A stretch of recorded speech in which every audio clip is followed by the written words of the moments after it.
At which he won 14 gold medals.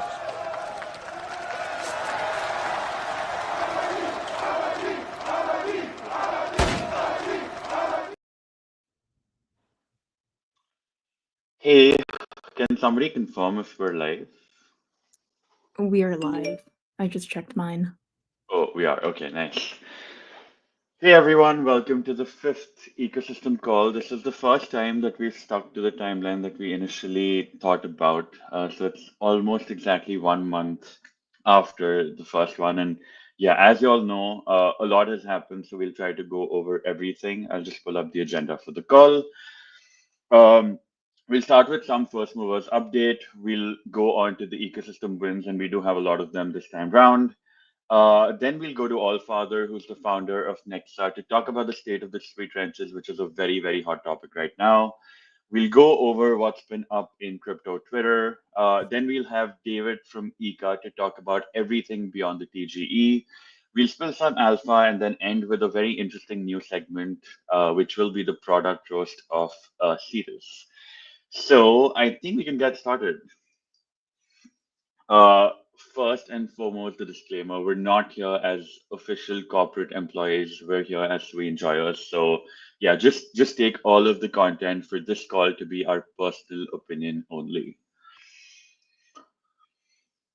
What is First Movers? It is essentially a gated community of active builders on Sui with a proven track record of building on Sui. So essentially, if you want to get started with building on Sui, your first outlet into the community can be First Movers. Our job is to provide you with all the opportunities to earn through Sui, contribute to projects with the eventual end goal of getting you placed within an ecosystem project or get you just actively building on Sui. So yeah, I think if you want to get started with Sui, there's no better place than joining First Movers. We can start with some updates for what we've been up to with this community. First and foremost, congratulations to Karan, who won our second official bounty that was sponsored by H2O Nodes. For context, Karan built out a faucet DApp for any Sui ecosystem token to set up their faucet. So now if somebody wants to test out something on Eka, they won't need to specifically go through the Eka's Discord or the Eka's faucet. Everything to them, all Sui ecosystem tokens will be available to them with this one single app. So congratulations to Karan. Also a big shout out to Tangli and Chouniverse, I want to say. But yeah, congratulations. You guys did really well as well. Unfortunately, you didn't cut it to win the bounty, but you know, there's always the next time. And all three of you have been onboarded as official first mover members. We do have something interesting coming up for fellow developers, especially if you're based out of India. You can scan this barcode to get access to our Discord as well. But essentially, we're doing what we're calling the first ever First Movers Foundry. This is going to be like a 5-day fellowship where we're going to have people from all different personas come together and build something based on milestones. We're going to have stipends for you, and we're just going to experiment with a really, really cool, fun format. So if you're around in the city, around ETH New Delhi, which is September end, definitely do check it out. We'll open up the applications very, very soon. So make sure to follow us on Twitter and on Discord. And yeah, this is our Discord link, so do join. It's a very fun, vibrant, learning, productive environment. So I think it'll be great for you to get onboarded. Now I think we can get on to the ecosystem wins. Before we start, Sarah, I need to ask you, without looking into the slides, which is your favorite ecosystem win of this past month? To be fair, sometimes I get confused by our categories, so I don't know which one belongs to which. So not looking at the slides, let's go with Sweeland Strategies. Okay, interesting. I think for me, it is Blast.fun launch. I think it did reignite the street trenches. So yeah, we'll see what else we have in store for us. So yeah, the first one is the Blast.fun launch. For those who live under a rock, or for those who are other chain maxis and don't really follow with what's happening in the rest of the world, um, Blast.fun is essentially an initiative by, I don't know, at this point, I feel like the entire community is involved with Blast.fun, but it's essentially a launch pad for tokens. And the key differentiator is that it is linked to your socials, and there are very, very complex mechanisms to prevent rugs, scams, and it's just a very cool format, a very cool platform for people to just ape into memes or just any coins that people want to get creative with. We do have Allfather, who's the founder of Nexa, which is one of the data platforms powering Blast.fun, on the call with us to go over the sweet trenches. So we'll have that segment as well. But yeah, definitely do check it out. The one notable launch from Blast.fun was Manifest, which is a very funny meme. I like to think that it originated on Sui, but I'm not entirely sure, so I'm not gonna, jump on and make some claims. But Funky, who's one of the very influential community members, is the dev behind this coin. And yeah, it's just been very, very interesting and very fun to see what's been going on. But yeah, definitely do manifest, guys. These things do come true. Mug, what did you manifest today? I manifested the call going really well and me not messing up anything. Nice. I What about manifested. you? I manifested a Porsche. Okay, well, maybe you are funky. It's me, Funky. Sweet. I have all of the prime motions. And a lot of the manifest tokens as well. But yeah, this guy has just been on a buyback spree.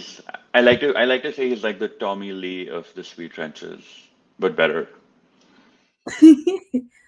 Yeah, we'll go with better. So Sarah, your favorite win of the month, and now we're going to cover it. So Sweeline launches strategies. So for those that aren't aware, typically when people use lending platforms, they try to farm it as much as possible and maximize their yield. So one common strategy is called looping. So you will take, like, let's say, two pegged assets like SWI and a SWI LST, and you deposit your SWI, you borrow the SWI LST, you swap it back to SWI, and you do this whole cycle again. And this strategy will work if the deposit APR for SWI is higher than the borrowing APY for the SWI LST or any pegged asset for that matter. And Sweeline has made that process way easier. And I think it's just crossed the chasm of being the all-in DeFi suite for Sui. I don't think there's any DeFi primitive left that Sweeline has not integrated onto its platform. So I think generally it's a very big win for the product and for the ecosystem as well to make it as easy as it is now. We now have Sui Data gRPC support. So for those that don't know, I think the developers on Sui would, of course, have some context on this problem. Uh, Indexing data on Sui was not very trivial, and that's why the Mistin team had been working on gRPC for as many months as I can remember. Maybe it even preceded the mainnet launch. That's how taxing and how important this initiative has been. So the gRPC support being live in beta is actually a big win for the developers in the ecosystem, and ultimately Sui is built for developers. So I think generally it should make your Sui development experience much more smoother going forward. We now have the Agora and MetaStables stablecoin launchpad that they've just launched on Sui. I think it's a very cool concept. We are seeing this trend of every major company launching their own stablecoin, and Agora and MetaStables is just making this process way, way, way easier. So if you think you have the distribution, you can create a stablecoin protocol going forward. Well, not a protocol, but you can create your own stablecoin that is going to be, that's going to go live with a click, with a few clicks. So I think generally, again, a very, very cool concept, something that is being innovated upon. And as we move towards even deeper PMF for stablecoin, this will become something to watch out for. Nexa integrates Bluefin Perps. Sarah, do you want to tell us a little bit about Nexa, or like your take on Nexa? I guess a lot of people are using kind of different trading platforms. I know Nexa kind of came from Insidex. Is that how you said it? that's how I read it. But same kind of company coming out of Allfather, and it's just to make the trenches more interesting and better to kind of be able to trade with memes and other things as well.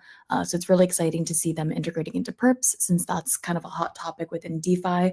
But then they're also integrating into, as you said before, like Blast.fun. So then it's just easier to track tokens, snipe when you want to, and just get all the information up front when you can. So everyone's wearing their helmet in the trenches. You can see in the comments, there's a lot of like there's a Maxim Trenches arc. So people are really leaning into what we're all doing and how Next is kind of supporting Bluefin and a lot of other aspects of DeFi.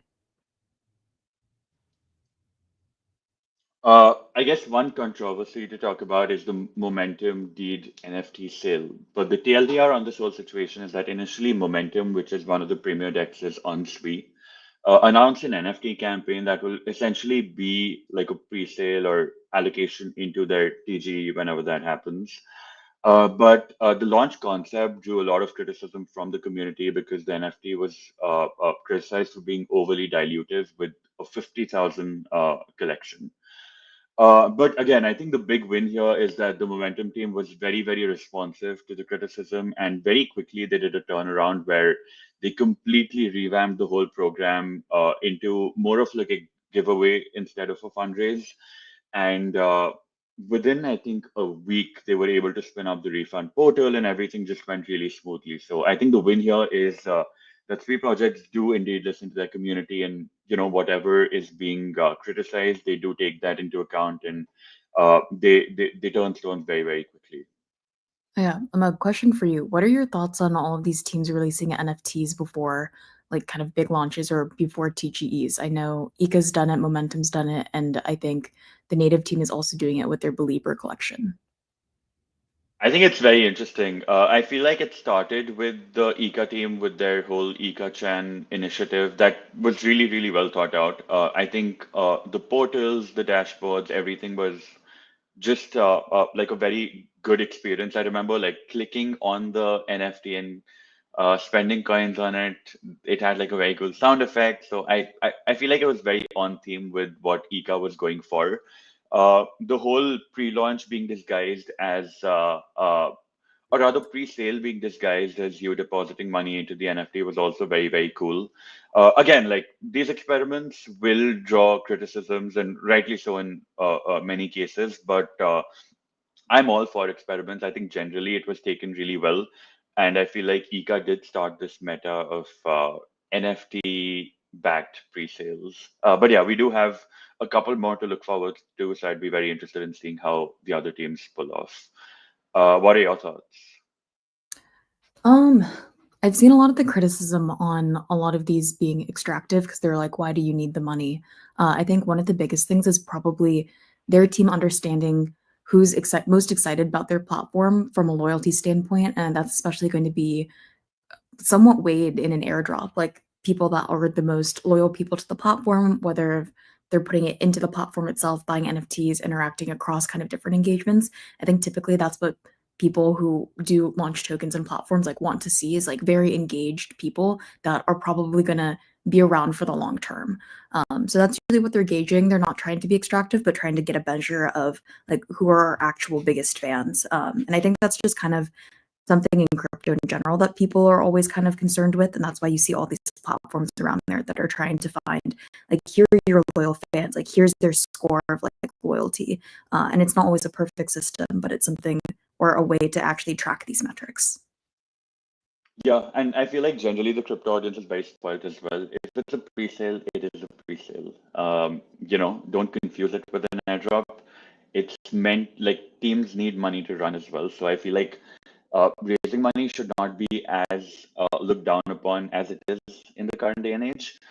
And especially if teams are opting to go down the pre-sale routes over the VC routes, which is also like a very interesting dynamic.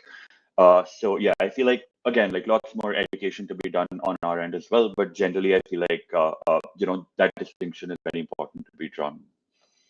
100%. So Double Up launches in-app sports streaming. I feel like Double Up is really emerging to be the DGen casino betting hub for Sui. And I guess the culture hub is a better term for it. But yeah, essentially they've just been shipping nonstop. And I remember Double tweeting something like Double Up being almost in its final stages at this point in time. Like, it is feature complete. So everything else is just going to be optimizing on these features rather than feature addition, so to say. And yeah, I think I can't really think of anything more that they can do to come up with like a more holistic gaming/gambling suite. Yeah. And then also wanted to add, apparently Double Up's IP is not super recognizable. So for everyone who didn't know, that's the dog. That's their mascot, I think. Okay, I learned something new today as well. Oh no. You hear that, Double Up team? You need to put it in more places or the IP's not strong. But Amog, did you ever get your sweater? I didn't get the sweater. I ordered the baseball jersey and it's so nice. I should have worn it. Shoot, I forgot about it. We both would have twinned with our Double Up merch.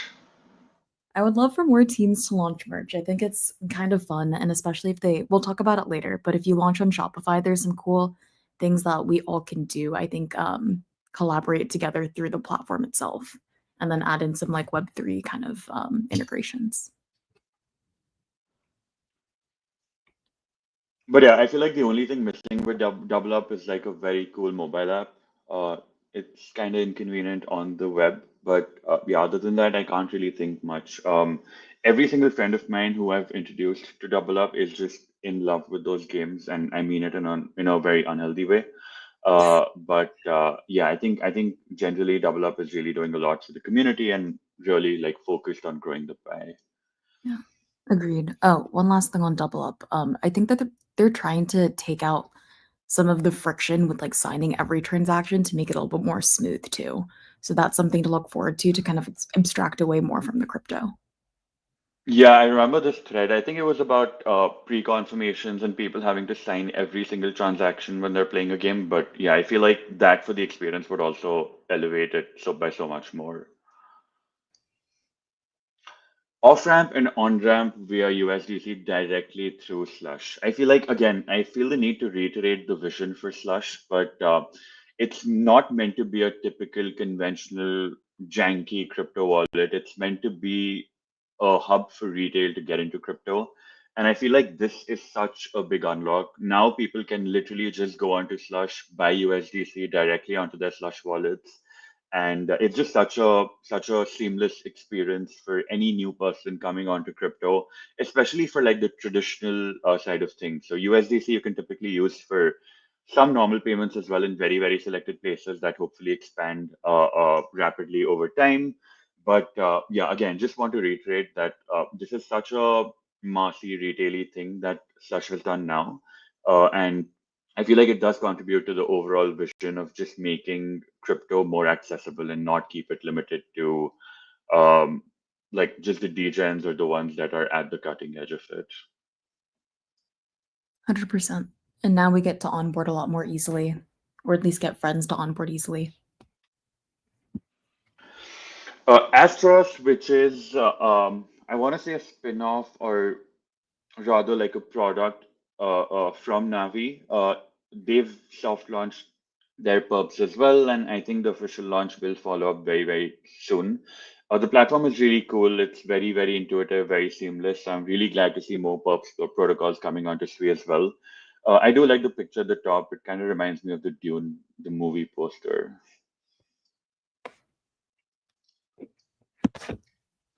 Okay, now I think we can get to our first guest of honor. Hey, hi everyone. Am I up or not? Yes, you're up. Oh, There is a lot of disturbance though. oh, in the audio? Yeah, can you turn off your headphones for a bit? I don't know, Sarah, do you hear a lot of Yeah, disturbance as well, or it is it just me? sounded very echoey when he wasn't talking. Is it better now? Oh no, now we can't hear you. We Not can hear good. you. It's just yeah, I feel like it's fine now. Okay, all good or not good? Oh, okay, that's better. Okay, yeah, good for me. Okay. Sorry about it. So I guess we can start with a very, very brief introduction about yourself. Generally, we want to keep it between 5 to 10 minutes, so it would be, great to stick to that timeline. But yeah, if you can introduce yourself and what Nexa is. Okay, so I'm Harsh. My real name is Harsh, and everybody knows me by Allfather. I'm the founder of Nexa. It was previously called InsideX and not InsideX. Sorry, sir. But That was my question, and Amog agreed with me. That's I amazing. agreed because I didn't want to be, it's rude to correct pronunciations midstream. When I yeah, asked I mean, you for help, I mean, confusion in the pronunciation was one of the main reasons why we changed the name to Nexa. And yeah, I came onto Sui from the very beginning. I think in 22 May when Sui wasn't. I mean, Sui wasn't a thing. Aptos was indefinite. I was the founding engineer at Martian Wallet, and I have been here since then. I left my job and started Nexa or InsideX back last year in Sui Overflow Hackathon.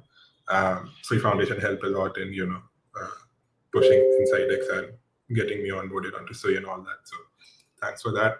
And yeah, about Nexa. Nexa is basically a trading terminal. You can see memes, trade memes, buy, sell, see your portfolio profits, loss. It's a trading terminal in very short. And so I guess the first question I have for you, by the way, Harsh is probably like our shining knight when it comes to Overflow success stories.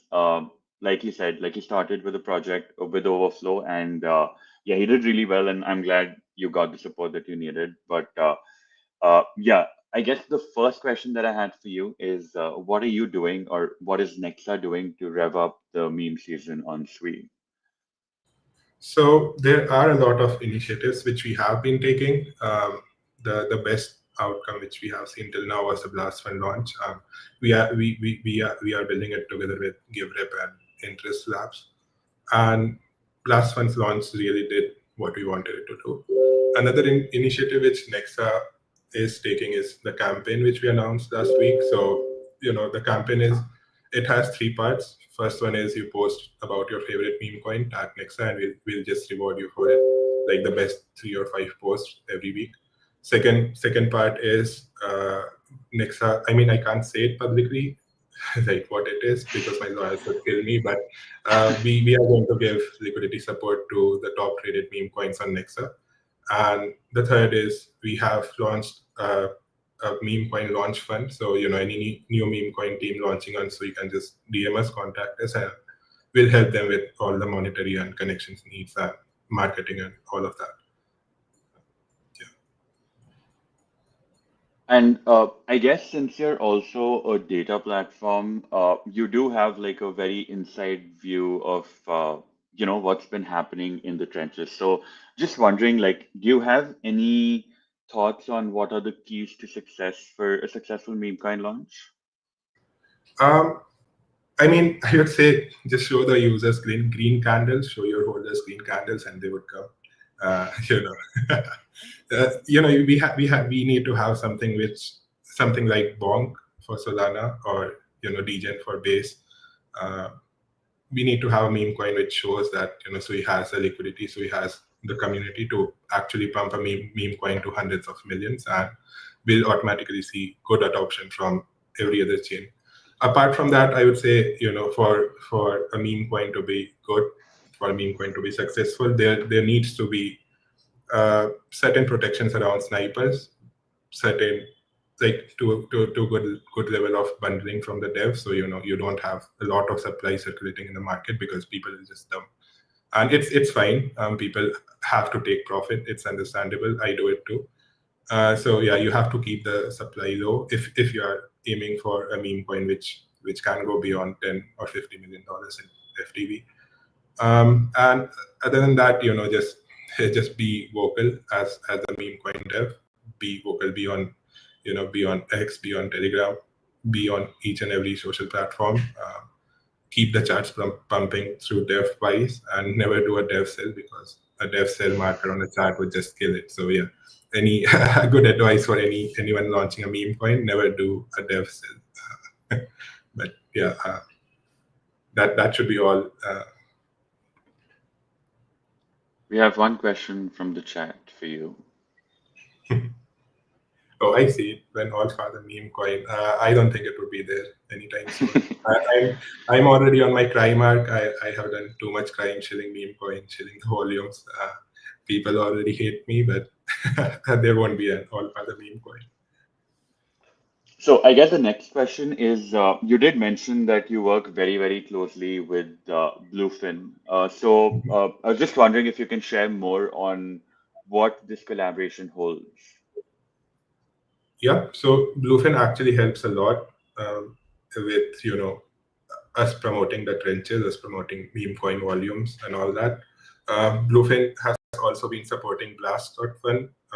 Bluefin has given like really good incentives to actually promote trading of meme coins on Blast. So you can see it like this. So Bluefin provides the infra for CLM pools and all that, and we build the retail UI on top of it. We like Nexa and Blast.fun and all the other platforms. So and Bluefin's team has been like really, really supportive of Blast.fun, Nexa. I mean, they are always in favor of promoting the trenches and providing all the help we need, be it in financial terms or infrastructure or whatever.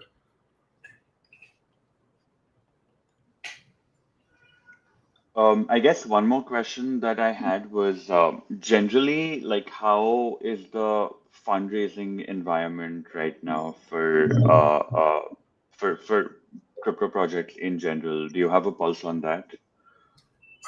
Yeah, so Nexa has been trying to do a fundraise since last month, I think. A fun fact, we have already been rejected by 7 VCs now, and we are still trying. So, the general sentiment around Sui for people and VCs outside of Sui is that there's not enough on-chain volume, on-chain liquidity, and on-chain activity for a trading terminal or a launchpad or any retail product to actually make good revenue. I think that would change given the launch we had from Blast.fun last week, and the retail activity has just skyrocketed on Sui.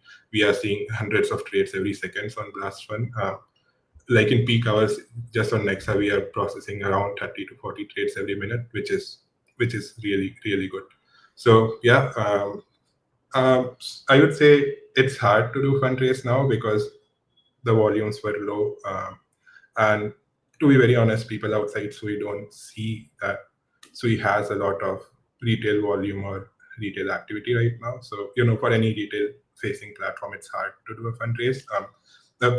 I am hoping that it would change very soon. Now that we have a lot of trench activity, a lot of volumes around meme coins and all that. So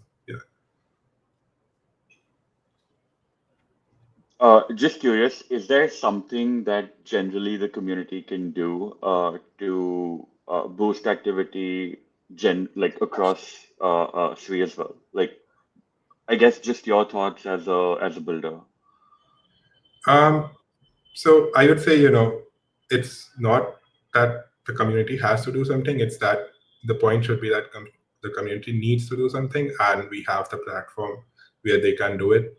So, we cannot force them to actually buy a meme coin. We just need to show them that, you get into a meme coin at 10K, sell it at 100K, and you'll make a 10X. A lot of people would lose money. They do lose money, but, we just have to give them the platform and the need to actually perform some on-chain activity. And I would say that would do wonders in bringing retail volume, bringing retail on-chain activity on Sui.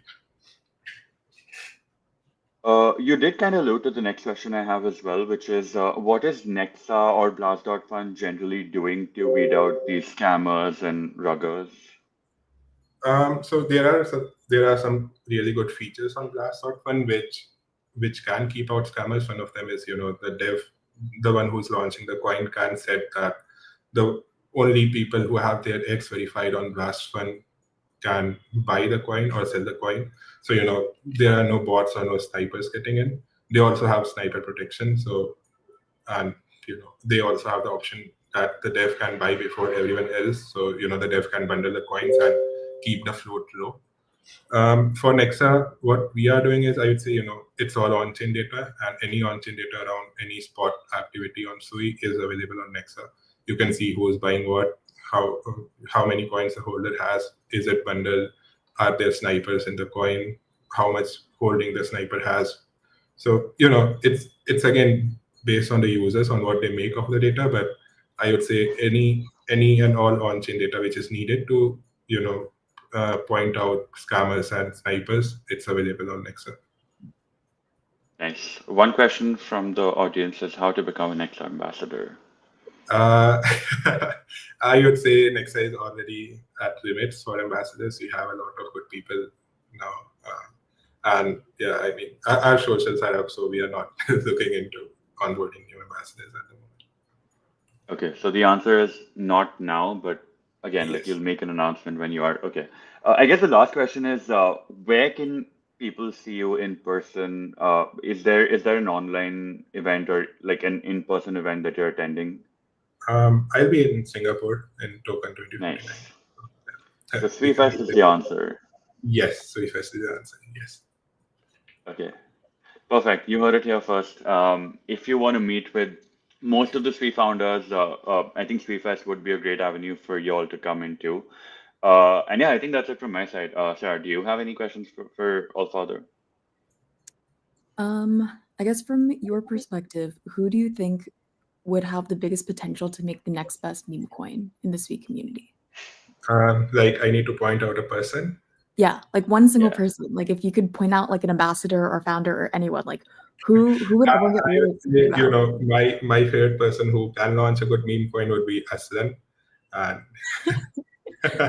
if he's listening, please do it. Please do it on Blast Fund. Get us some volumes. Also, Amog, do we have like restrictions with launching meme coins if you like work at Foundation? I mean, I would assume so. People always like launch a coin. I'm like, are we allowed to? Is this how we go to jail? I mean, you can always Someone- launch. So. I mean, don't we need to have our Twitter added onto the platform? Yes, but you can hide it from on-chain metadata on Blast Fund. You just need to connect it. It won't go on-chain.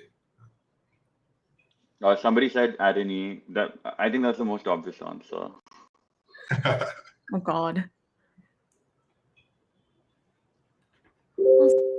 Okay, I think that's it from that's it from our side. Thank you so much, Allfather, for joining us, and thank you so much for reviving the Swe Trenches as well. We all owe you a tribute, a 21 gun tribute. Well, I mean, I don't want to say 21 gun because okay, fair. I shouldn't say it because that denotes the end of the meme coin season, which hopefully is not anytime soon. It should not be.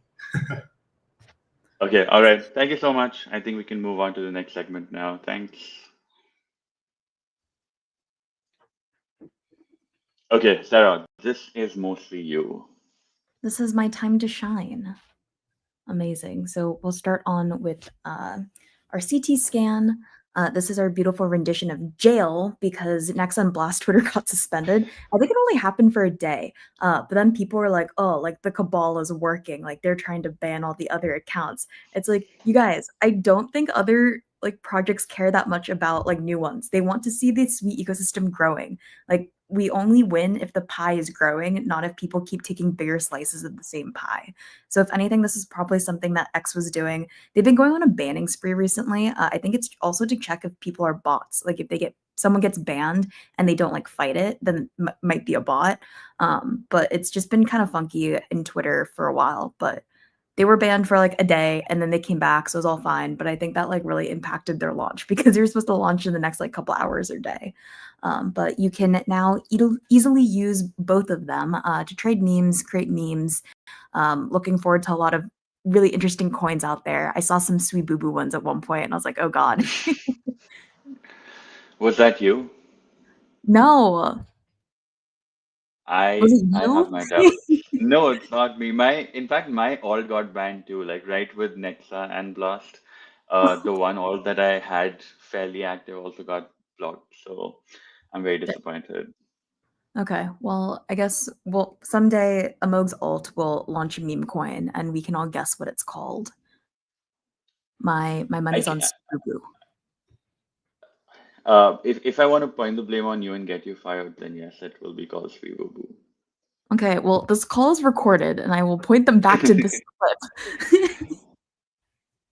Awesome. Okay, so our next kind of topic we wanted to cover is that there are now 3 Kaito boards that are related to SWE and SWE-related products. We have Walrus, which is one of the big ones. At one point, I was number 4 on the Kaito board, and that's crazy because I didn't think I posted a lot. And then a colleague pointed out all the times I posted about Walrus. So if you can beat me, you're doing great. Everyone should get on the Walrus board. And the other 2 are also Momentum and Bluefin. Momentum sits at the pre-TGE board, and then Bluefin is on the post-TGE board. But I see a lot of kind of interesting content coming out of that. Definitely would like to see less farming and more just like how to use the platform, like anything more interesting about like how they're different than other DeFi platforms. Threads, I think it's just way better to kind of spread why these are unique platforms or like why they're good for other people to join and kind of grow the pie that way and get the influence just outside of what we know as like the SWE community. Because that's the point of these boards, is to make sure that you're spreading information across crypto Twitter and even like normal Twitter if possible.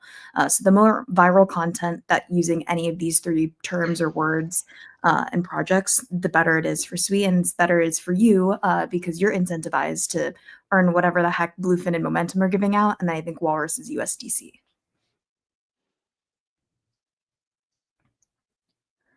Yeah, this is, I think Rooter has used this picture before, but it's kind of the aspect of if crabs are all in a bucket together, no crab will ever be able to escape because all the other crabs like to drag them down. So you know that like if you have a bunch of them in one bucket, they'll never escape because they're always pulling each other down. So this was kind of our take on like just launching a meme coin that goes down equals scamming. I think there's sometimes the notion of like anytime anything goes down, it's a scam. Sometimes things just don't work. That's what an experiment is. I think there's some devs on Blast.fun that might have actually just like sold immediately after it got hyped. That's kind of a scam. But also, I don't know legality of actually catching people that do that, and then also if they go to jail and depending on like where they're actually located and if they're anon or not. So it's always a do your own research and make sure that you're following something that you really do believe in, and also taking on the risk that it might go to 0. Like this is the casino, no crying in the casino. Do your own research, but also like know the kind of risk that you're taking and don't spend all of your money. Make sure that you're spending only what you can afford to lose. And if you kind of conceptualize it as you could lose everything, like take that into account. But otherwise, crypto Twitter is a very fun and toxic place. I see a lot of people punching down or punching up a lot. Would definitely be better to see a lot more positivity in this space, but it is Twitter. Yeah, I think it's so weird how people blame the meme coin developer for price going down without seeing the sell marks. But guys, if it's a meme coin, it can literally go in either direction, and there are higher chances of it going down than up. If you're aping into something, just know that you are putting your money at risk willingly. Nobody's coming to your house and making you click buttons. It's all you. Yeah, trust does play a role here. So do trust, I guess, do place bets on people that are trustworthy, but definitely don't blame anyone for just launching a coin, because that's what launchpads are meant for. Um, uh, yeah. Yeah, I think, What a sorry, I great got closing distracted with thought. the chat. Yeah. Well, awesome. Off of Amog's wonderful yeah, we also want to talk about SWE's all about BTC. So some exciting things that just dropped, as we kind of mentioned before, Native Believer NFTs are coming out. I'm wondering if the concept was easy to understand because there's a couple of threads that are talking about it. It's like, oh, like there's an auction, and then if you have this NFT, you could potentially get certain rewards or like certain benefits. I found it a little bit confusing. So definitely is something that we'd want to hear more questions from the community about, like if you have them. Some of the threads were good at kind of explaining what was going on, but Amog, like, how did you feel about just how the project has been built compared to some of the other ones? Yeah, I feel like You're absolutely spot on with the NFT aspect being a little bit complicated. Again, but it does kind of allude to the point that you made earlier. They want people who are going to put in the effort of understanding what it is, and I guess that's like a way of filtering out the people that truly actually care about the project versus ones that are just aping blindly. Um, but yeah, I think generally, it's just a very hard problem to solve. Coming up with like a holistic measure of being able to identify true community members while at the same time not making it very complicated is like a, it's like a spectrum. Yeah. But yeah, I mean, hopefully Native figures it out, and I mean, going by what Ika also did with their NFTs, I feel like it might become a thing where it is relatively common knowledge for people to know what to expect out of these things. Yeah, that's true. I think the communication just needs to be really solid up front, and everything should be like very easy to understand and all the steps as well. Just so we don't run into issues later on, like some other teams have in the past. Cool. And then the other kind of aspect that is new about BTC on Sui is Garden launched compatibility. They're a fast peer-to-peer BTC bridge and now are integrated across 13 different chains. I think I saw some comments on their post before saying like, when Sui, like we want to use it, like we love Garden. So very cool to check out. They make it really simple and easy, and also kind of adds to the broader BTC narrative where we're trying to bring native BTC on chain, but also just making sure that the liquidity is safe and coming on chain and that you actually can use it for something instead of having it just sit and I guess not even staked anywhere for most of the time, like literally just having it sit somewhere.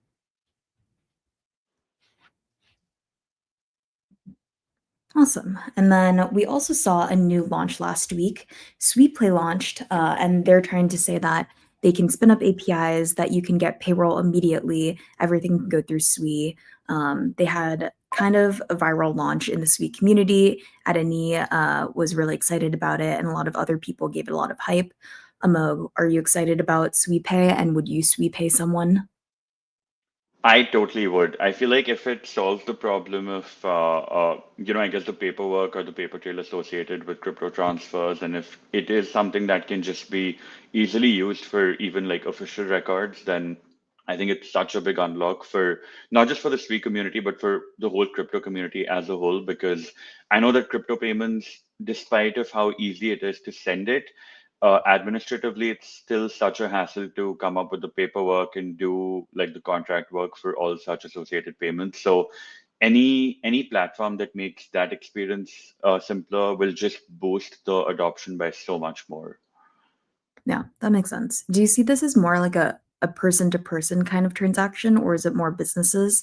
Or at this point, like, is it kind of both? I think like I can imagine it being very, very widely used to pay freelancers. Mm, But yeah, for businesses too, if there's like an automation workflow for payroll, then like I can totally see even the Sui Foundation using it, for example. okay, very interesting. I think next steps for them is to integrate into Shopify so then it's easier to spin up, and then probably getting some initial design partners to see how it works for like their own systems. Very cool. Something else that's happening in the ecosystem is Potato Land. So you know and love their platform where you can track all of your wallet activity. I use it. I find it very like easy to use, and I like getting the notifications of what exactly is going on. I know some people had issues with like getting their wallets drained, and someone was able to catch it mid drain because they were getting all the notifications and that things were leaving their wallet. But in addition to that, Potato released a game. It's about engagement questing and then even earning yields. I think you're able to kind of have some DeFi aspects in it was as you're like cultivating your land. I think yesterday they said that like $15,000 was generated just in that one day. So very interesting to see kind of gaming in this way. And I think the graphics are really good, especially compared to a lot of things that you see in Web3 gaming. Sometimes like the look and feel is like the last thing that people integrate because they're so invested in the tech itself. So glad to see something that's more reminiscent of Minecraft, of Animal Crossing, and can't wait to see how this develops more. And then also in just broader news, I think you've seen a lot of L1 chains coming out. The most recent two chains that just launched is Stripe and Circle, that they're both building like dedicated stablecoin and payment chains for themselves. So it's kind of a joke now. I think Amog, when are you going to set up a Moog chain? I think that's something that's necessary now. We could just have, instead of a SWI and S, we could just do chains. Every person gets their own chain. We could fork SWI over and over and over again. I think the next meta is a chain launchpad. You just go on a website, you come up with a name for a chain, and it spins out a whole new protocol. And then you could build your own apps. It'd be like, I don't know, like Tumblr chain. We all make our own social medias and then we try to get people to join it, but each chain only has one user. But yeah, I think generally this one was very, very weird because I think Stellar was co-developed with Stripe and it was meant for like the purpose of remittances. So yeah, very, very confusing move generally, I feel. yeah, I was seeing some people, they had interesting takes. They're like, usually when someone wants to utilize like new emerging technology, it's not necessarily that they want to do that one specifically, but they want to experiment with like everything that they have at their disposal, and then they might pick a lane after that. So maybe they launch an L1 to kind of just understand the space better and then go, okay, we actually only really care about this, shut that down, and then kind of pursue something else instead. So that's like potentially what's going on. I think another one that is probably like also likely is they want to launch all these chains so they can centralize the control back to their companies instead of kind of picking something that's decentralized and available already. But also it makes sense because they don't want to be kind of held hostage by other people's standards. Like they want to set their own standards. But interesting kind of development now. Amog, what's your take on that? Yeah, I think you hit the nail on the head again. I feel like the typical Web2 mentality has always been that you need to control as much of the stack as possible, and I feel like that's the direction all of these TradFi firms are taking as well. But I think one thing that Sam Blackshear talks a lot about is that the biggest selling point of any blockchain is the composability aspect. And if all these players just spin out their own chains, then the very moat of blockchains is it's completely dissolved because again you have all these networks that live and operate by themselves in silos and don't really have like the composable aspect, which is the whole SWI thesis. Like the SWI thesis is that everything needs to be composable, which is why you need like the most stable infrastructure, the most flexible infrastructure for people to just build anything they want to on top of this singular stack, and that it can seamlessly interact with everything else that is being built. Yeah, which makes sense. But for now, we have chains for everybody. So time for our next guest of honor. Let me invite David onto the stage. Hey, David, how's it going? You're on mute. I think you're on mute. I am on mute. How are you doing? Doing well. Very excited to hear from you. Yeah, thank you for having me. I actually, before we dive into just because you just talked about it, I think I wanted to give my 2 cents on like the L1 extravaganza that we're having now. I think first of all that this was pretty obvious that it will happen as blockchain gains more adoption. It would be naive to think that huge TradFi or fintechs are just waiting and we'll just jump on whatever SUI or Ethereum or Solana wagon, right? A lot of them will want to, as you said, own a lot of the stack and maybe experiment or do things themselves or capture more value, right? At the end of the day, they need to capture as much value as possible for their shareholders. So I think this was pretty obvious that it would happen. I also think, as you said, right, composability, I think composability is a great technical way to put it, but from the economic perspective, it's two sides of the same thing. From the economic perspective, a siloed closed garden will never be as efficient or attractive as a public permissionless blockchain, right? That's a fact, and everyone knows that, and that's like the big reason why blockchain is so successful is because of that. So there's always this kind of moving back and forth between these things. And I think the most exciting thing, and this is the shameless plug, is that SUI can actually be the global coordination layer for any closed garden, like all these chains that will be like heavily KYC'd and gated and permissioned, will all have the same primitive of accessing them, which is a cryptographic signature, right? This is how blockchains work. And because cryptographic signatures can now be coordinated uniquely from Sui, Sui is positioned to be the global coordination layer of all of these L1s. And I don't think this trend will stop. I think, if anything, it'll become more and more prevalent, especially if Sui can actually give this this missing part of being part of a composable, global, permissionless public blockchain in a way that doesn't remove them being able to capture as much value as possible from their share, and being able to also meet, compliance or regulatory issues that they have. I think this is super, super, super bullish for Sui, and I think we've been building towards kind of this future for quite a few years now. So it's exciting to see everything coming together. Like, it's as if we planned it. It's really cool. Yes, you were way ahead of the curve. I mean, turns out we were just on the curve, which is amazing. But yeah, anyway, thank you very much for having me, and happy to get into all the juicy stuff. So I guess we can start with the most interesting question first. What is Squid Girl? What is Squid Girl? Dude, this is a question I go to bed with every night and I wake up with every morning.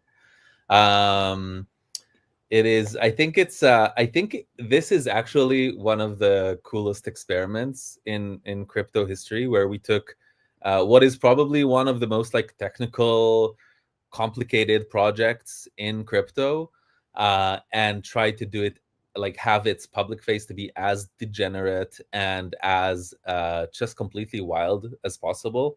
I always tell Illumi, who does our branding and marketing, that the line is just like, anything that doesn't get us into jail is okay. Like I'll approve it. So he's been pushing that limit like very, very hard. And I think it's interesting to see how it played out. A lot of things that I didn't expect, but also I think it's cool. It created a lot of excitement and interest that probably without Squid Girl would not have been there around something as dry as very innovative threshold signatures in a zero trust setting. So yeah, I think it's been a journey, but I enjoyed it, and hopefully we have some more aces up our sleeve. I'm scared. There's going to be Squid Boy. Oh, just you wait. Oh no. Actually, I don't know if you've noticed, but there's now kind of a like low-key femboy arc to Ika-chan. So yeah, Squid Girl might not really be Squid Girl the way that you think. Oh no. And then maybe someday Squid Chad. You guys need to create collectibles out of all of these, like blind box Squid IP. Yeah. But yeah, that's the story behind Squid Girl. So I guess jumping into the TGE, in hindsight, is there something that you would do differently? So I think maybe you've talked a lot about meme coins during this session, and although we started the conversation with Squid Girl, Ika is actually not a meme coin. It is one of the very few utility coins today on Sui. Which means that there's also like there's some fundamental differences that I think maybe some people are finding it hard to differentiate, and that means a lot of things. It means things around what is our focus, for example, in an event like TG. And by the way, we're not really calling this event TG. We called it mainnet launch because that's what it was, right? Like the fact that a token needs to be live for mainnet is just a byproduct of having the mainnet live. And if we were looking at the token as something in of itself, then we could have launched a token a long time ago, right? But we didn't launch a token without the product, because the whole point of the token is the utility that it provides. And I think maybe an interesting, so, at first, a lot of people, especially people who are not like directly involved in the technology or in building around it, the only thing that they see and they care about is things like price. But I think when we're talking about meme coins, price is basically all there is, right? And that kind of reflects the entire sentiment and holdings, etc., around a specific meme coin. But with utility coins, it's a bit more complex.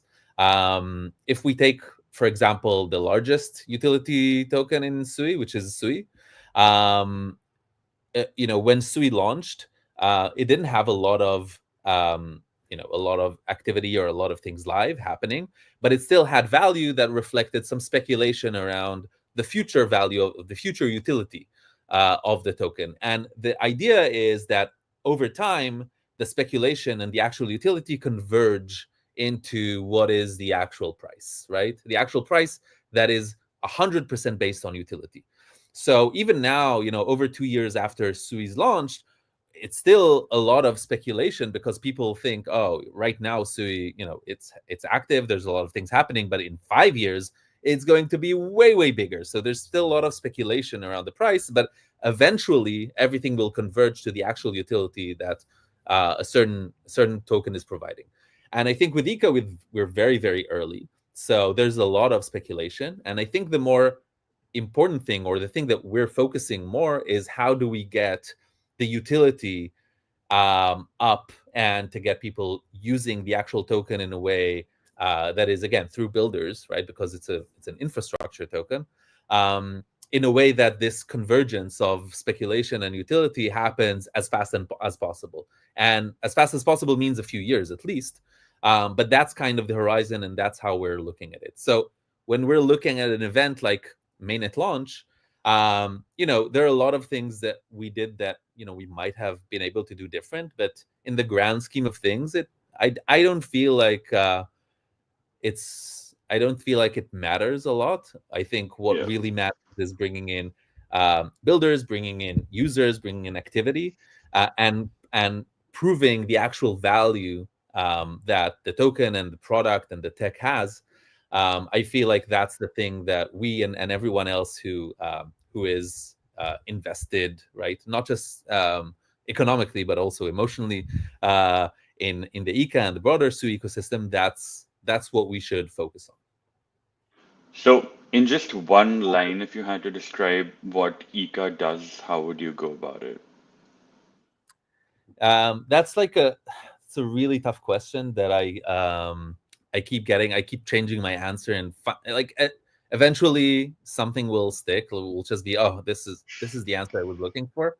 But I think the way I would describe it is a way to completely remove or unsilo the silos of blockchains today.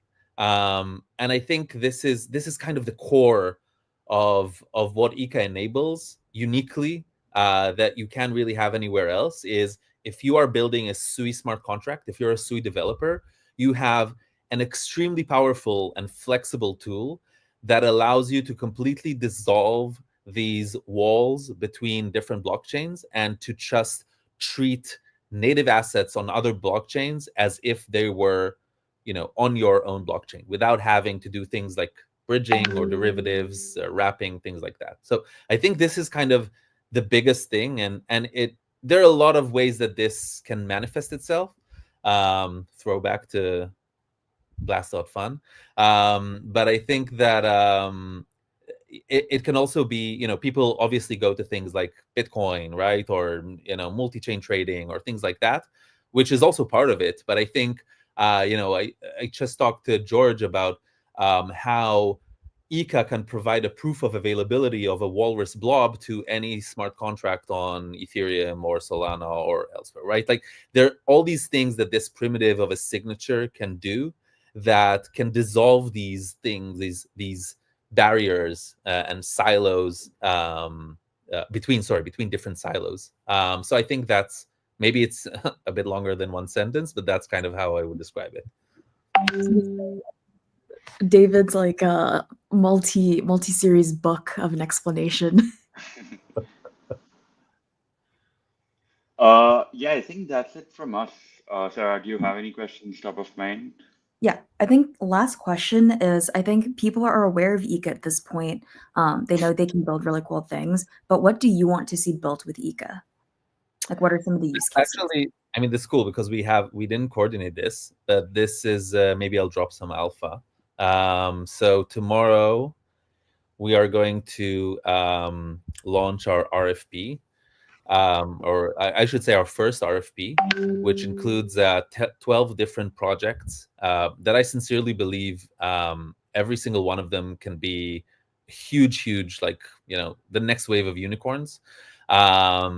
And each one of them is uniquely possible on Sui using Ika. And I think you'll see a lot of the really things that we're excited about being built. Some of them are already being built, others aren't, and all of them are completely novel and super exciting. Oh, awesome. Glad we got some alpha in there. Very exciting. And a great way for you to get out of the question too, because you're like, you'll see tomorrow. Exactly. Awesome. Anyway, yeah. Thank you for having me. And yeah, I really enjoy these. I mean, it's my second time here. I'm like a veteran of these ecosystem calls, so I'm super excited. But yeah, thank you for having me. Yep. Thanks for joining. You're like the Taylor Swift on our Ellen DeGeneres show. Ciao. Bye, David. Awesome. Okay, we'll go through Ecosystem Alpha a little quickly because we still have our Cetus roast coming up, and we want to make sure there's enough time for that. So we'll get started. So coming up on some of the events that we're really excited about, KBW will be about games, exciting new announcements, and then also our very favorite topic, SweetPlay. If you've seen a lot of the discourse right now, SweetPlays are shipping out, but for a lot of US people, they're having to pay tariffs on top of that. So thank you, Mr. President, for the $140 extra I had to pay on my SweetPlay, in addition to my $25 shipping. I think if they go around this next time, it would be good if they kind of brought the costs up front, as it was an expensive device, and then we had to pay a couple of things extra afterwards. But because we'll have our devices at by the time KBW happens, I think there could be some cool activations on site. We're going to highlight a lot of our games that are going to be SweetPlay official partners, and also just are available PC, console, anywhere you can play a game. So we're really excited about this, especially with a lot of the companies that come out of Korea itself. Society, Super B, LumaWave, like very excited to see these teams and see what they have coming up for us. And there'll be some limited drops via merch and other really interesting activations. I believe there's also a builder house. So that will be something that we're really excited about and want to funnel people towards, since that's kind of the premier way we can get people to interact and then kind of get excited about Sui and building on Sui. And then our other event that happens right after KBW, this year it's kind of nice that they're kind of stacked right next to each other instead of having like a whole week or more in between. But SweetFest. So SweetFest is going to be our anti-conference. It's in the same building as Token 2049, but you won't need a ticket to Token. It's a free event that's just happened to be co-located at the same place. SweetFest is going to have a lot of really cool experiential interactive activations, and it's a can't miss event. Again, it's free. And you'll get to see a lot of your favorite projects doing really interesting things. It's not going to be a traditional, like, here's a booth, go talk to them. Very interactive. I think there's going to be a lot of robots. I added some Easter eggs onto this slide as well, if you can figure out what those mean. But one of the bigger things that we want to kind of bring forward is our community open call. We will have Crocs at SweetFest. That is now confirmed, but kind of an open call to all the projects, communities, meme coins, NFTs, you name it, in the Sui community. If you bring and manufacture your own Croc charms, we will supply the Crocs, and then you can distribute once you get to on site to SweetFest. So it'll be kind of a fun way for people to collect all of their favorite brands and IP, mix and match, and kind of decorate their Crocs together. Maybe we should call them clogs for copyright, because they will be completely Sui branded. But yeah, so we want to kind of have people be really creative with this and then bring kind of like your own mark to put onto SweFest. So again, open call about that. I'll post more about that on Twitter too. Cool. And then also kind of wrapping into some of the new ecosystem resources we have, the ecosystem.sui.io website is live. This is a good place as a one-stop shop for new builders or people who want to understand like what resources they have available, kind of in similar to what David is going to do for Eka tomorrow. There's a project list of things that you could build on Sui just to like kickstart ideas, not things that will get funded by Sui Foundation, but things to kind of like conceptualize when you do want to start building, and then kind of some good steps on like how to actually launch your product, and all the things that you should consider, like where to find your building resources, like what kind of things you need to do with RPCs, wallets. So that's also all there too. And then just kind of how do you scale and grow, and seeing kind of who are the investors in the Sui ecosystem, some of our use cases, and some of the teams that have raised, just so you get like a better understanding of what's going on through broader Sui, and how you can kind of plug in. And then our favorite merch store is live. Sydney Sweeney is clearly our official ambassador of merch. Don't quote me on that. But we're also kind of having an open call for projects to launch their own merch store. You've seen that Double Up has a merch store, so does Studio Mirai. They both develop merch, but since it's all built on Shopify, there are some cool integrations we could do in the future to token gate merch. So maybe people that have specific balances of Sui or another token on the Sui wallet, or have a certain like NFT or other kind of asset, these sites would be able to scan your wallet and then kind of give you certain discounts, unlock like merch that other people don't have access to. It could be a very interesting use case just for Web3 and merch in general. So we're excited to see that coming up. So the more people that have merch stores, the more kind of we can implement this stuff as use cases. And I think there's a lot of compatibility things we can do where like maybe Studio Mirai has like a guest spot on our store. I think it just kind of plugs in very easily. So we can do those things. But those are some things that we're really looking forward to. And then just generally, custom merch is probably most likely going to be at IRL events. So all the fun things that you see are probably going to be at the big marquee events. So the most limited swag is probably coming to like KBW, SweFest, and DevCon. So just kind of keep that on your radar. The merch store will always have things for people to buy if they're not able to attend a lot of these in-person events. But the most custom stuff will always be at the in-person ones. And I think Amog is sometimes mad about that because he asked me to bring him back things before. Okay, now I think we can get on to the Cetus roast. Let me figure out my screen share.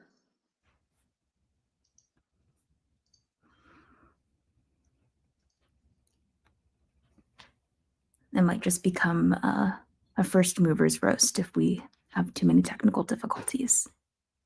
No, I feel like it should be fine.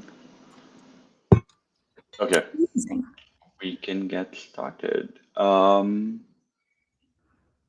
Okay, so I think everyone sees the Cetus screen. Before this, I think we can start with a bit of a disclaimer. This is an experimental format. We're trying to see if this is, something that we can make a regular part of our calls. So the intention with this segment is to just go over the platform or whatever web app we'll be reviewing, share some feedback, make some jokes, make you laugh a little bit, and also leave some constructive feedback for the teams building it. So yeah, with that out of the way, I think we can get started. So I think generally right off the bat, you do see a lot of tabs here, right? Like for example, if you see more, you see security. Generally, I think the one thing, ironically, the only thing that comes to mind, the first thing that comes to mind when you think about Cetus is probably that, they really did find a way to become, they found a way to basically get hacked on the safest blockchain in the world, which is very ironic by itself. But I think you do see like, right off the bat, I see like a lot of information here. It's kind of overwhelming, right? Like you don't really know what to do or what tab opens which section. So one thing that I noticed is that there's just an overwhelming amount of information, which is the exact opposite of their communication strategy during the hack. Uh, I think if you see like the earn tab, you see farms, pools, vaults, and I feel like there isn't much information about what each of these things do. Sarah, do you have any thoughts right off the bat, like when I open the platform? Yeah, I think back to having one of the things if you look under more is that their security audits are the very last thing. I know Typhus usually says that they're the most SAFU in all of SWE, and I guess Cetus would agree after their last incident that other platforms might be a little bit more SAFU than them. Um, Also, just generally, if you go into the trade tab, there's a bunch of like random options. It feels like they just kind of inputted a deep book one just for fun. It's like, hey, if we need to integrate here, why don't we just make a separate tab for it? It's just like incredibly overwhelming experience. And I think probably a more low effort way to show deep book compatibility to just get brownie points from the team. Yeah, I feel like there's also some redundancy here. Like the same options that you see on the trade tab are the ones that you also see on the front page. So maybe it's just something that can be avoided altogether. But again, like having said that, I think Cetus has been gaining momentum again, which is ironic because they are losing to momentum right now. But I think after the hack, they did some really, really good things. They started a community competition, the trading competition that did really well. So they are getting back in the thick of it. I think they are still like in the top three for in terms of top DEX volumes on SWE. So it is definitely like catching up again, regaining some of the trust. But yeah, I feel like on the UI at least there is lots that can still be done. Um, all these tabs. The one thing that I realized while I was looking at Cetus is just the origin of the name. For those that don't know, Cetus is basically a constellation that means the whale. So I feel like that was like a cool Easter egg. I thought the name was very, very irrelevant, but turns out there is some meaning to it. Okay, but even though you say that, it doesn't mean anyone put those dots together because I just thought it reminded me of Cletus from The Simpsons. And I'm like, why would someone name their platform Cletus? I think Yeah, generally, fair. sometimes you need to let devs not do marketing and naming things. If their first platform was Crema and this one's Cetus, I would be scared to see what they launch next.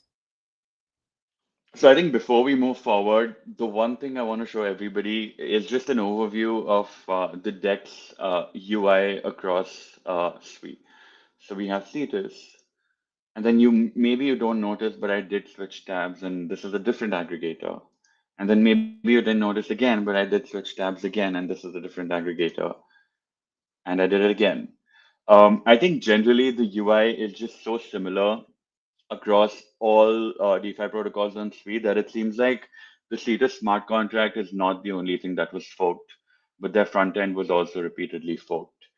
I feel like even though this UI is very familiar to a typical crypto audience, I think there might be some scope to change it up and make it more friendly to like a typical retail audience as well. And I think that will constitute growing the pie again rather than just getting bigger pieces of the same pie. Sarah, what are your thoughts?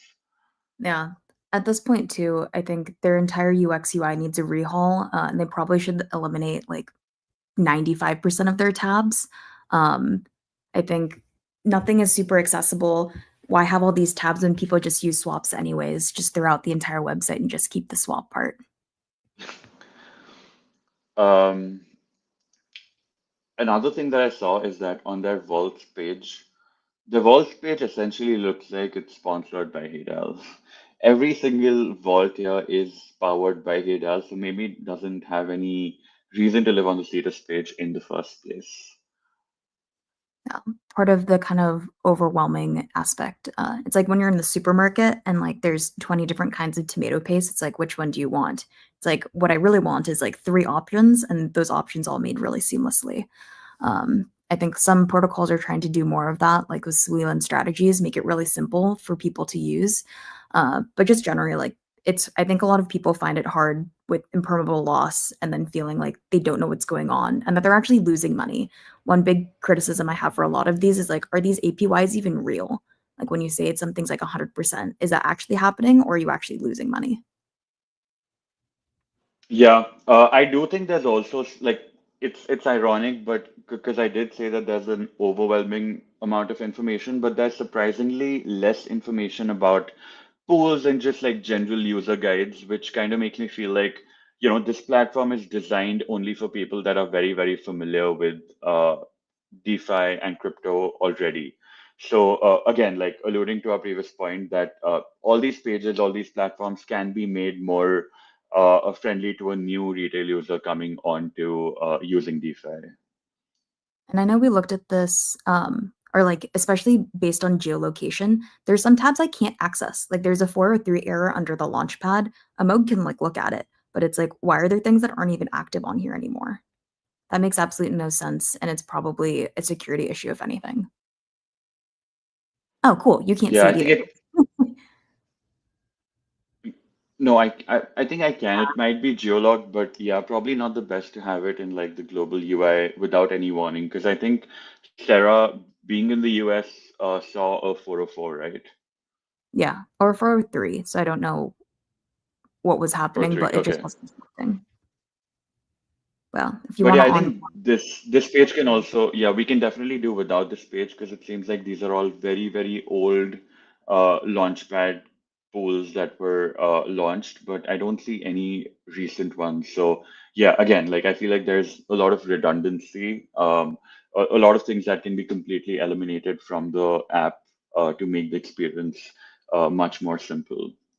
again, 3 buttons would be great. There's also no user guides. You just kind of guess and YOLO your life savings into a liquidity pool. My biggest thing is always like, if grandma or mom can't figure out how to use these things, it's like, how will anyone else? And it's like, grandma also can't figure out how to use a remote. So I think she would just like pass away if she saw this.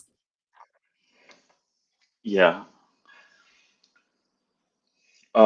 I think that's it from us. If you guys have any feedback, do feel free to drop it in the comments. And again, like please do drop in your thoughts on this format as well. I think the general goal, like I said before, is to just go over platforms, maybe drop some very impromptu, constructive feedback, if at all. But yeah, do let us know if you have any thoughts on this format. I know we could have been more brutal, but I feel like there is a fine line between being mean and being constructive, and we wanted to be mindful of that. Uh, Or you can ask us if you want us to be more mean, and a Moog will have to try harder. or maybe like if you do ask us to be more mean, then I can remove myself from the screen for like 5 minutes, and Sarah can completely take over because she's a pro at being mean. So I'll just have like a little sock puppet that says a Moog on it, and then I'll pretend that a Moog is talking, and I'll go off camera, and then this will be a Moog speaking. And then we'll have proof that you're mean. it will work if the puppet looks sleepy, because apparently that's how I look in the morning. Dude, it's like later for you. No, I mean, what I'm trying to say is that I don't intentionally look sleepy, guys. It's just Oh, I'm a late night person. I wake up like maybe 10 minutes before my first meeting normally. well, what time is it right now? But right now it's kind of late. Like I'm fully well and up. I was up like 4 hours ago, so I'm fresh. It's just a joke that people make. Maybe they are serious about it. Maybe I need to do something about it, but you get the point. Next roast is on a Moog, and we'll tell him and bully him into doing a sleep study so he can wake up. Oh, Amy is asking if people can see your comment. I think they can see it on the stream, but for your comment to show up here, I need to like manually click on it. But her comment previously was I don't think we were that mean, so there's nothing to be not worried at all, about. yeah. But that's good feedback for Uh, next year. People want more meanness from a Moog specifically. from me, it's just gonna be very soft work, so I don't think anybody wants that. Okay, maybe we need a guest mean person to come in. But yeah, if you're a project on Sui and you want to see yourself get undercooked, in the next ecosystem call, I want to say undercooked because like I know calling it a roast seems overbearing. Then maybe we just turn it into project review. But yeah, do submit your project and we will try to make it much more nice. Oh, Amy does have some comment on one of the feedbacks that we had. Oh, I guess part of that too is like if users don't know that, it doesn't serve a purpose. Yeah. But huge thanks to Amy and the Cetus team for letting us do this. We really appreciate how open you've been, and we're really glad that you were able to, come on top of such an adversity and make it back as one of the biggest protocols on SWE again. And we're all rooting for you. Hopefully, everything turns out really well, and Cetus becomes the de facto king of SWE again. Damn, you really hating all the other DeFi protocols like that. No, I think they're amazing too. Sorry, I think they're. I'm rooting for everyone. I hope the pie is so big that Cetus can't handle all of it, and we need more people to come on as well, and everybody wins. You heard it here first. Amog has a list and he has favorites. I hate you. All right, thank you so much, guys. I think this is it from us. Sarah, any parting thoughts? Parting thoughts. We don't know when our next call will be. Maybe we'll make it earlier because I'll be in Asia for a good part of the next couple of months. Yeah, I think we can figure out a timing for it. You do have a lot of travel coming up. Even I'm going to be traveling, so yeah, we can figure out a way and make sure that it's not very off time again. Awesome. That is it from me. Maybe we can do an APAC friendly call then. And then make people eat hot wings. And then we can probably get Gitwell to come on as well because he outrightly refuses to come on US hours. Oh. I don't think he might have to wear the Rooter turban because I don't think he wants to be doxxed. Yeah, I mean, everyone can turn off their camera too. I don't think we have any issues with that. No, but how are you supposed to eat hot wings if you're off camera? All right, he can moderate and he can just see you cry and watch me smile while I eat my wings and you try to eat yours. I think I have a better spice tolerance than you, given We settled our it. We settled it at yeah. No reaction from base me. camp. You coughed. You were crying after that. I'm just not telling the people that you cried afterwards because I'm a nice person, but you know what happened. See, Amok does have a mean streak, and he's a liar. Don't But trust I'm anything. literally not being mean. You know, I have a video, right, of you crying after eating the hot sauce. You literally don't. You went to talk to someone else I afterwards, and I continued to. I You kept drinking water because you're like, oh, sorry, it was really spicy. I Anyways, followed you make when sure you. Okay, yeah, we'll end this call and continue the false allegations offline. Thank you so much, guys, for joining. I hope this was a productive call for you to listen to, and yeah, I hope it keeps getting better from here on. Thanks, guys. See you on the next one.